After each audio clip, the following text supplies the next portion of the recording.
Donc je vous présente le premier fichier Excel. Donc n égale 200, c'est ce qu'on appelle la taille de l'échantillon. Donc nous allons réaliser ici 200 lancers d'une pièce de monnaie équilibrée.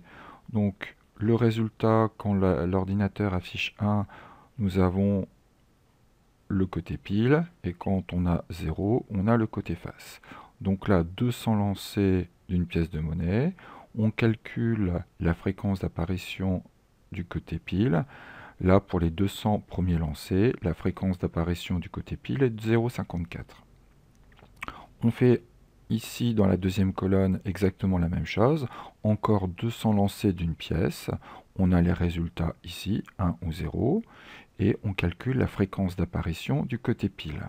Donc là, la fréquence d'apparition du côté pile est de 0,53.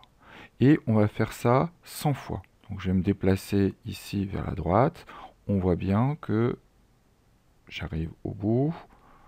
On voit bien qu'on arrive à 100 fréquences, numérotées de F1 à F100. On va placer nos 100 fréquences dans un graphique. Donc là, numérotation de 1 à 100.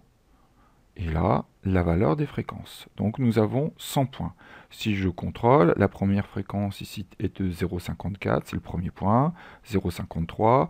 F3, on avait 0,5, c'est ce point-là. Donc nous avons 100 points. En rouge, on a ici la fréquence théorique d'apparition du côté pile. Elle est de 0,5.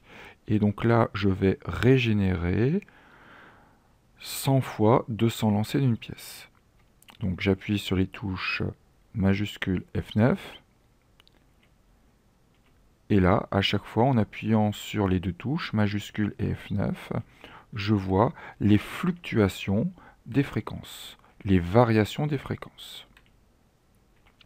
Donc on voit que les différentes fréquences fluctuent de part et d'autre de la probabilité théorique de 0,5.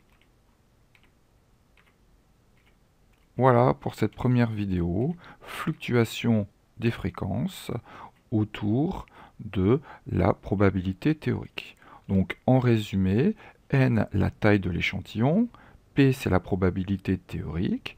Donc là, ce qu'on a fait ici sur le graphique, nous avons 100 fréquences et chaque fréquence représente le lancer d'une pièce de monnaie 200 fois.